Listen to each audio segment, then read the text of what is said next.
Dahil ang unique toothpaste, may Max Protect formula. Ngipin ay Max Alaga, Max Protektado pa. Helps stop cavities even before they start, while keeping breath fresh with regular use. Unique toothpaste for brushing, para siguraduhin. Ngipin ay Max Alaga, Max Protektado pa. Unique Max Alaga, Max Protektado with unique toothpaste maximum fluoride protection. Manufactured by ACS Manufacturing. ISO certified world-class quality. ACS. Issue, lilinawin, hihimayin at atalakay kasama ang mga taong nasa likod ng usapin. Serbisyo. Buong pusong ihahatid na may malasakit. Issue at serbisyo. Pinagsama sa iisang programa. Issue at serbisyo. Kasama si Attorney Barry Gutierrez. Tuwing Biyernes, alas 6:30 hanggang alas 7 ng gabi. Mag-uumpisa ang pagtalakay at paglilingkod ngayong Enero 19. Issue at serbisyo. Kasama si Attorney Barry Gutierrez sa DCXL News. Live sa radyo at online. Ito ang DCXL News. 558 kHz. 6 na dekadang maaasahan sa balita at serbisyo publiko. Ang himpilan ng RMN Network sa Mega Manila. Live sa radio at online. Alas 7 ng umaga.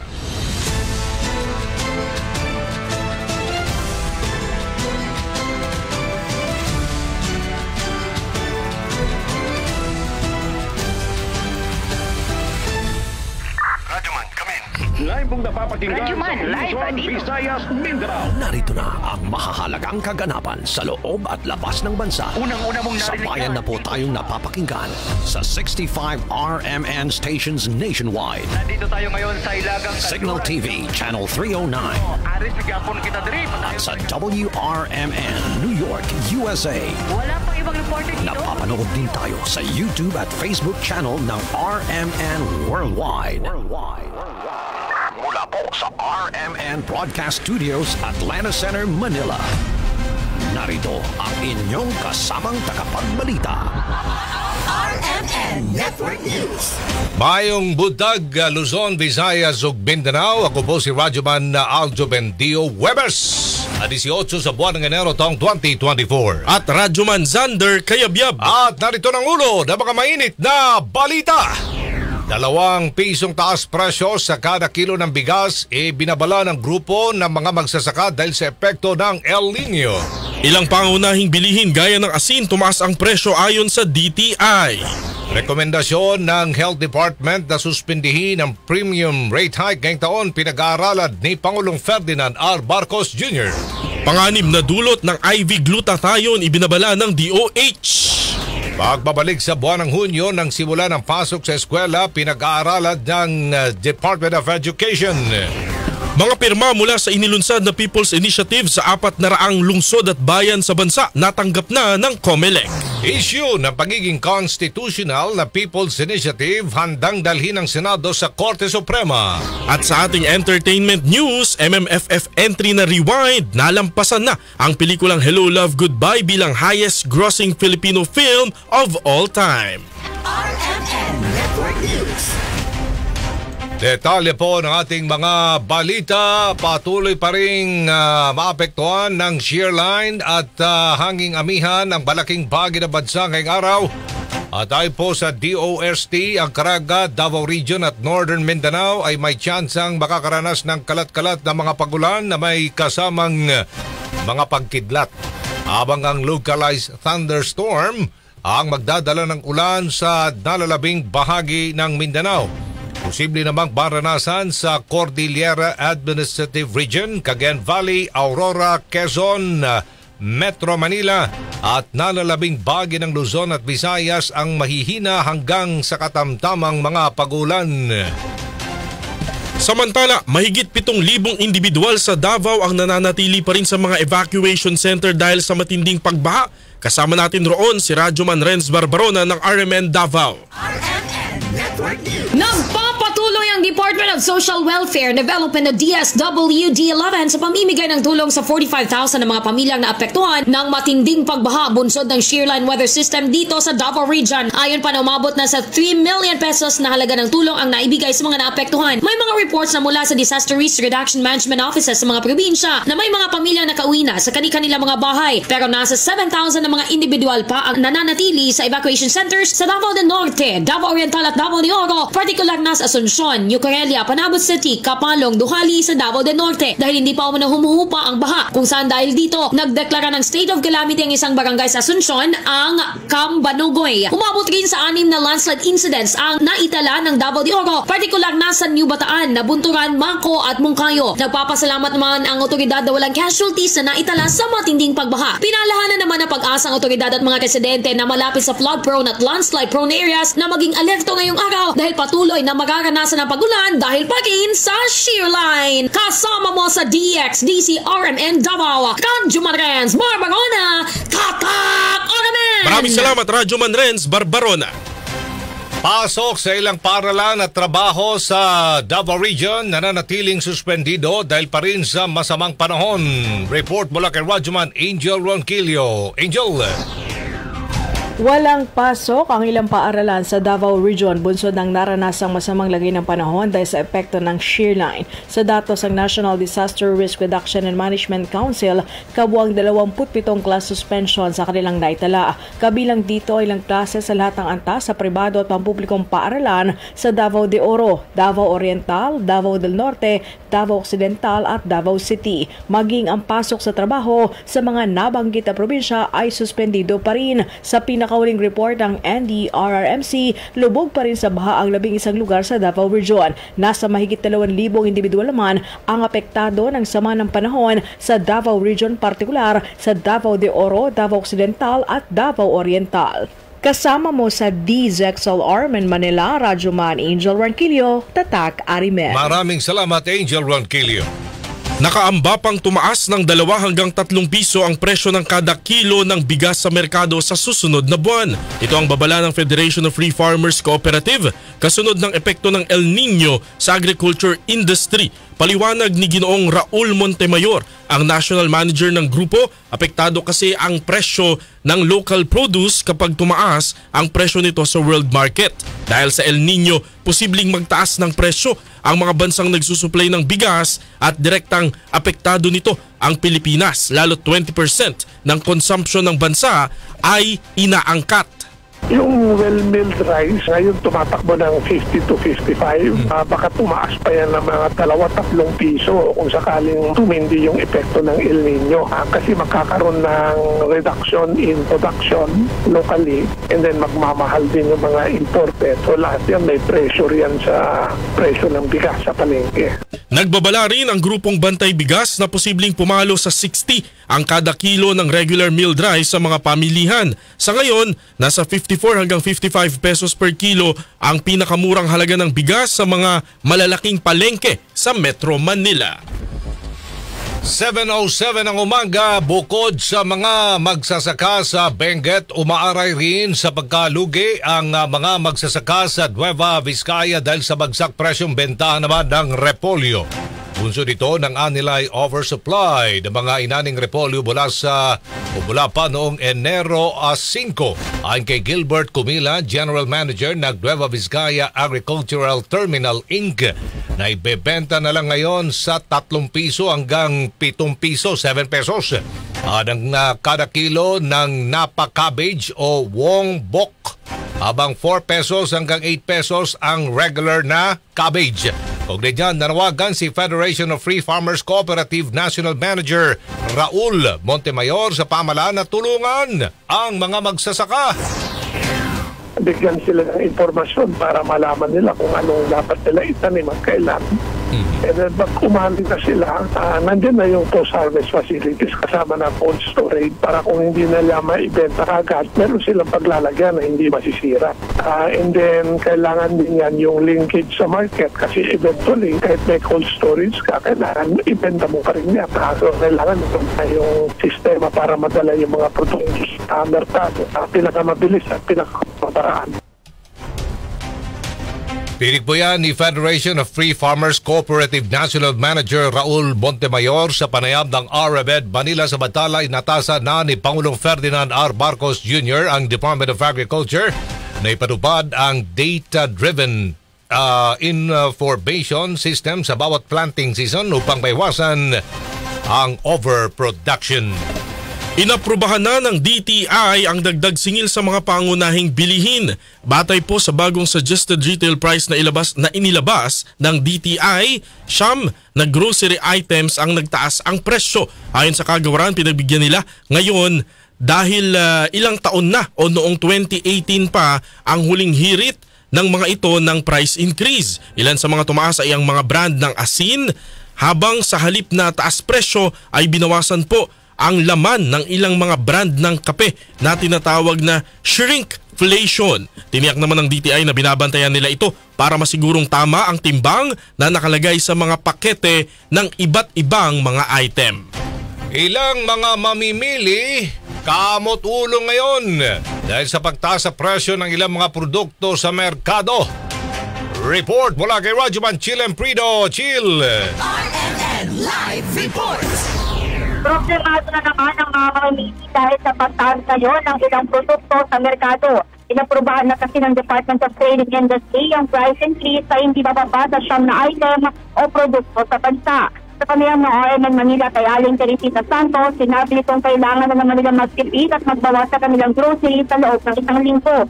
Kung tutusin daw sa 1,000 na budget nila dati, ay marami na ang nabibili nila. Hindi kaya ngayon na iilan na lamang ang naiuwi niya, minsan ay kinakapos pa. Sa ngayon, batay din sa pag-iikot at monitoring ng RMN Manila sa ilang pamilihan, gaya ng Mercato Public Market sa Taguig, Pasay Public Market at Guadalupe Market, nagtaasan din ng presyo ng bigas at mga isda. Git naman ng ilan, ito dapat ang kailangang resolbahin ng pamahalaan dahil sa kabila ng patuloy na pagtaas ng bilihin ay hindi naman daw tumataas ang sahod sa kanilang trabaho. Kasama mo sa DZX at RMN Manila, Radyoman Chill Emprido, Tatak RMN. Maraming salamat, Chill Emprido. Samantala, presyo ng pandesal sa ilang mga panaderya sa Quezon City hindi pa naman tumataas sa ngayon. Kasama natin sa balita Radyoman Silvestre Rambo Labay.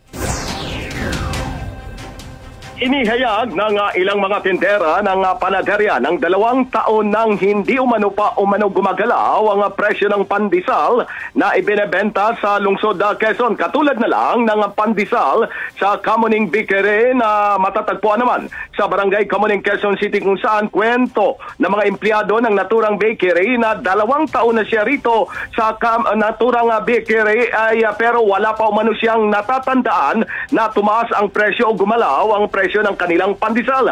Paniwanag nila, 2 klase kasi ang pandesal na inialok nila sa kanilang bakery. Una, yung regular na pandesal na nasa 5 piso kada piraso pa rin ang presyo, kumpara naman sa ibang mga nagbebenta ng pandesal. Mas malaman at siksik ang kada piraso na ibinebenta dito. Pero kung gustoan nila ng mga customer na mas siksik na pandesal, mayroon silang tinatawag na pandisuelo. Mas mabigat, siksik na klase na pandesal ang pandisuelo na nagkakahalaga naman ng 13 pesos and 50 centavos kada piraso.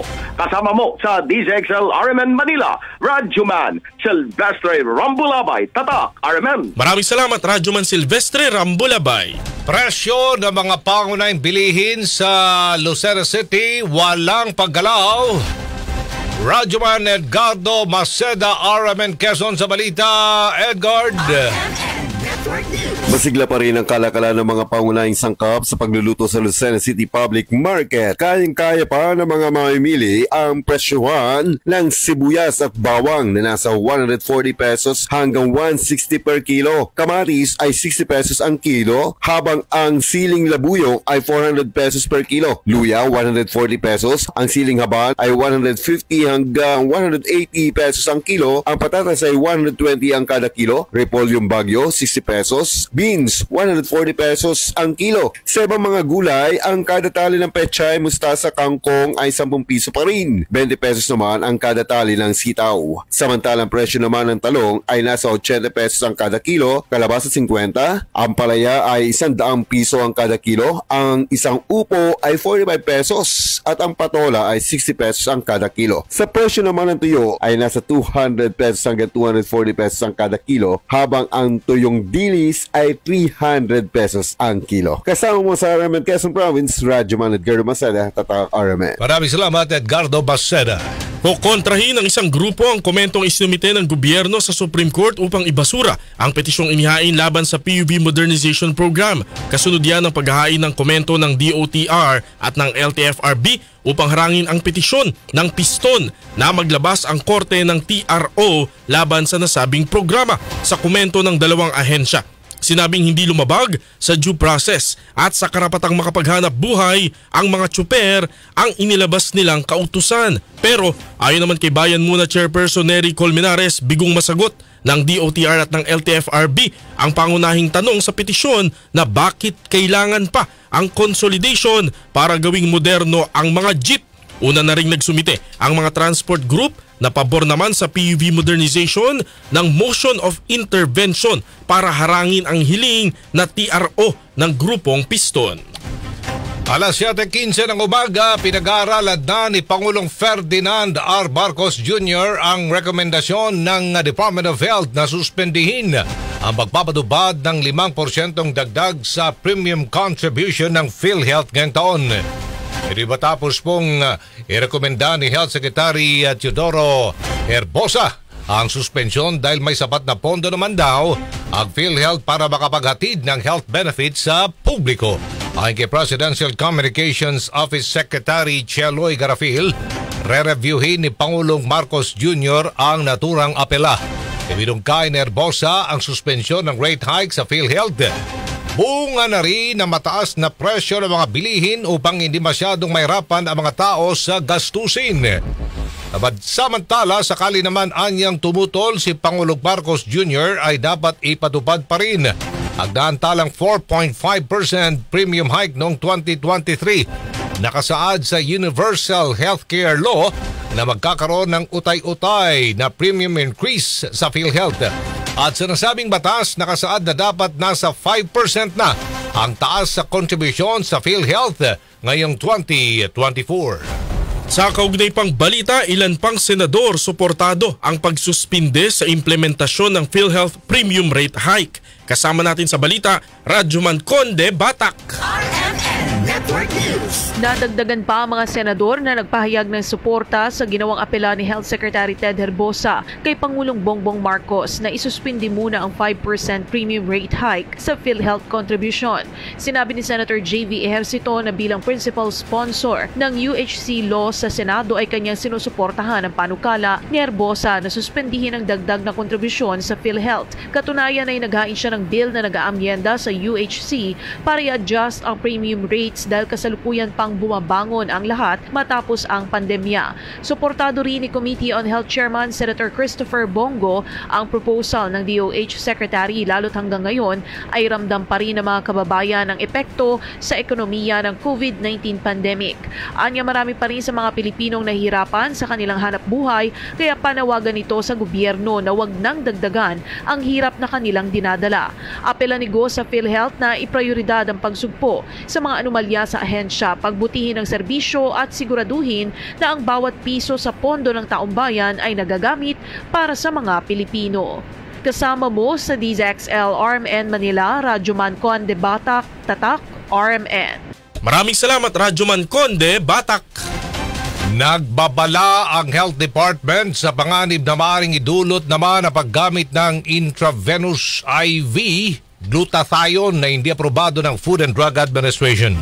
Ayon kay Health Secretary Ted Herbosa, nakapuputi.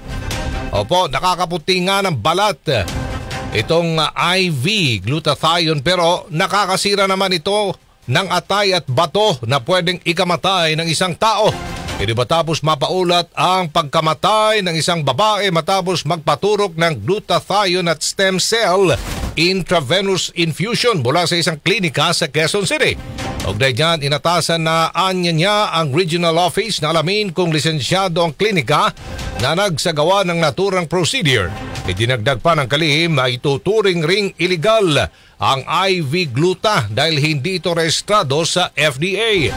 Una nang naglabas ng babala ang FDA sa publiko patungkol sa panganib na maaring idulot ng injectable lightening agents gaya ng glutathione na aprobado lang gamitin para sa cisplatin chemotherapy.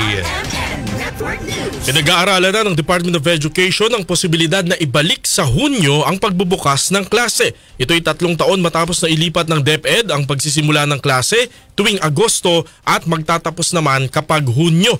Ayon kay DepEd Deputy Spokesperson Asek Francis Bringas, karamihan sa mga paaralan, guro, magulang at mga estudyante na kinonsulta ng DepEd ang sumang-ayon na ibalik ang June to March school calendar. Gayunpaman, pag-aaralan pa rin daw ng kagawaran ang mga resulta ng kanilang konsultasyon at bubuo ng plano kung paano ito ipatutupad. Samantala, tingin naman ni Bringas na posibleng sa school year 2025 to 2026 pa muling maibalik sa buwan ng Hunyo ang pagbubukas ng klase.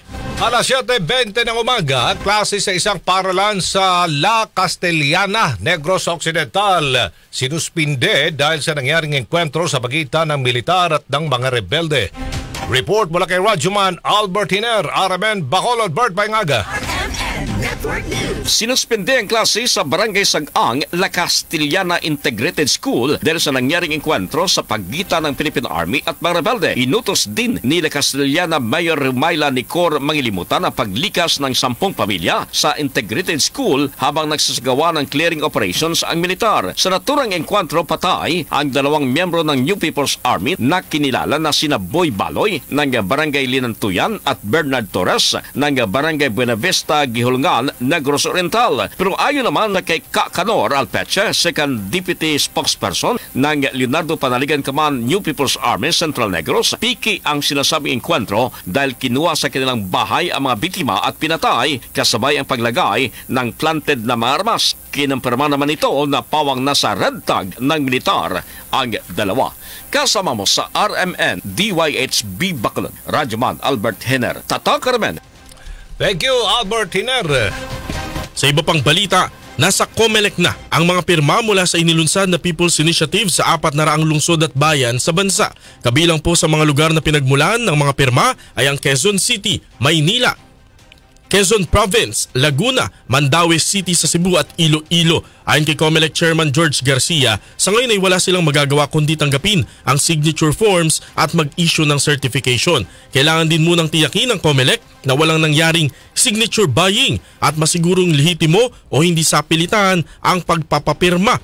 Nasa 3% ng total voting population kada legislative district at 12% naman ng mga botante sa bansa ang kailangang makalap na pirma para umusad ang People's Initiative. Layon ng People's Initiative na amyendahan ang kasalukuyang saligang batas at magsama ang mga senador at mga kongresista para pagbotohan ito. Ibig sabihin, kapag nagtagumpay, ang People's Initiative ay tiyak na matatalo ng boto ng mahigit 300 kongresista ang 24 na boto ng Senado para amyendahan ang konstitusyon. Samantala, handang dali naman ng Senado sa Korte Suprema ang issue ng pagiging naayon sa saligang batas ng People's Initiative. Ayon kay Senate President Juan Miguel Zubiri, handa silang kontrahin ang People's Initiative sa Korte Suprema. Buling na buhay ang pag-amyenda sa 1987 Constitution matapos mangalap ng pirma ang People's Initiative for Reform and Modernization Action o PIRMA.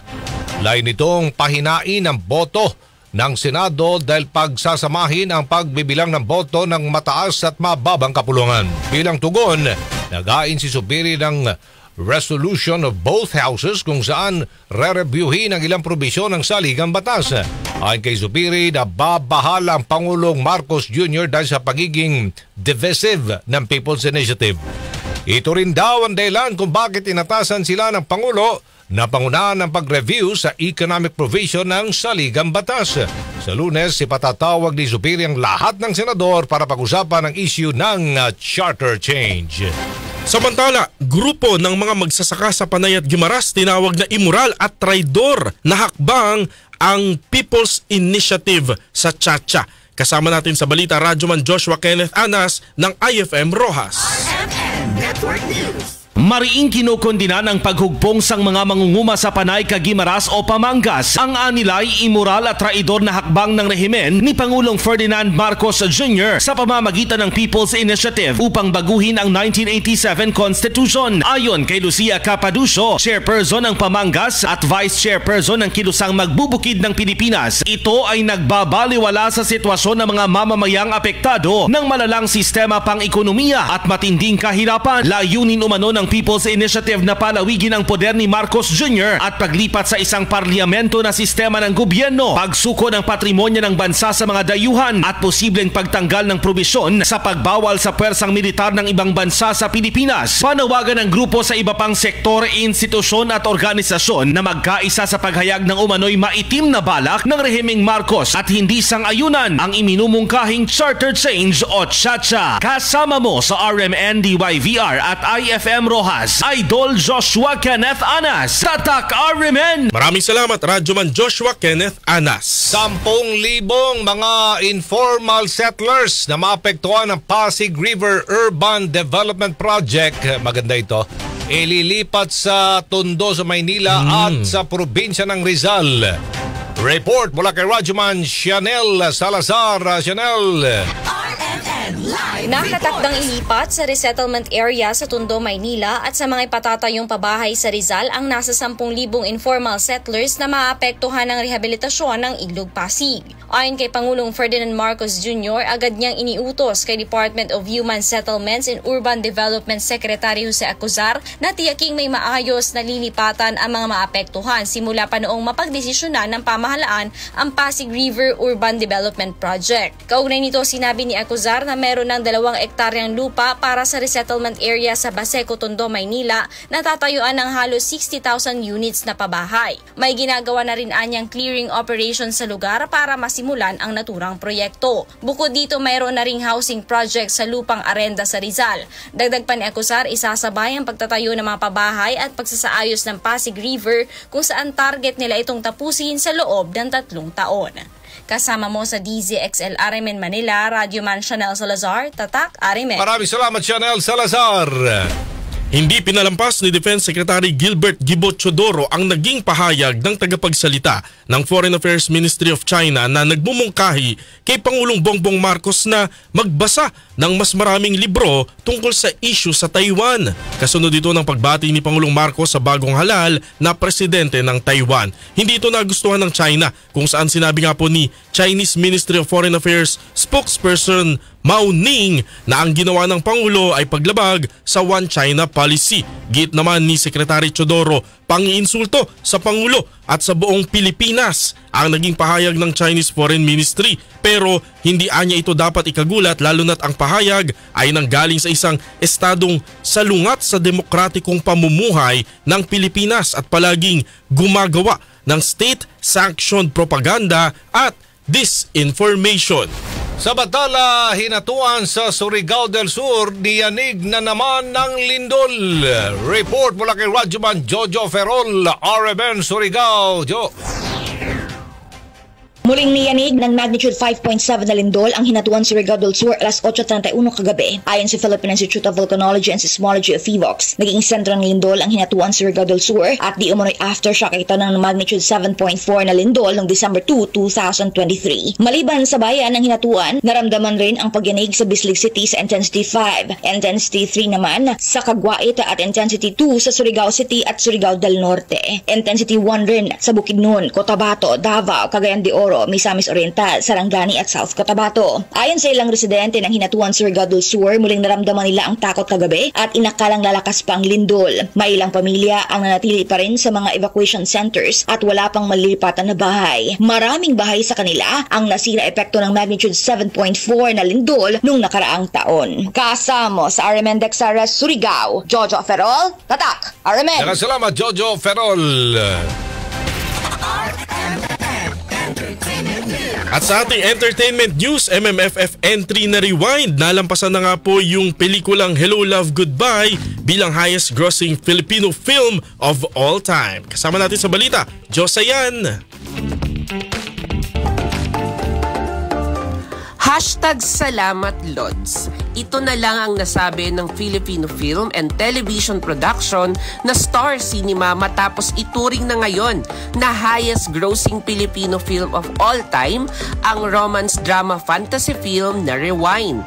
Kumita lang naman kasi ang nasabing pelikula ng 815 million pesos na local sales kung saan nalagpasan na nito ang 691 million pesos na kinita ng 2019 film na Hello Love Goodbye. Naungusan na rin ng 845 million pesos na worldwide sales ng Rewind ang 838 million pesos sa loob ng 24 days na box office record na Hello Love Goodbye ni na Catherine Bernardo at Alden Richards. Ang Rewind ay pinagbidahan ng real-life couple na sina Marian Rivera at Dingdong Dantes na isa sa 10 entry sa 49 Metro Manila Film Festival 2023. At yan ang entertainment news na nag-iisang Diyosa sa balat ng radyo. Ako si Josayan, Tatak RMN. Thank you, Josayan!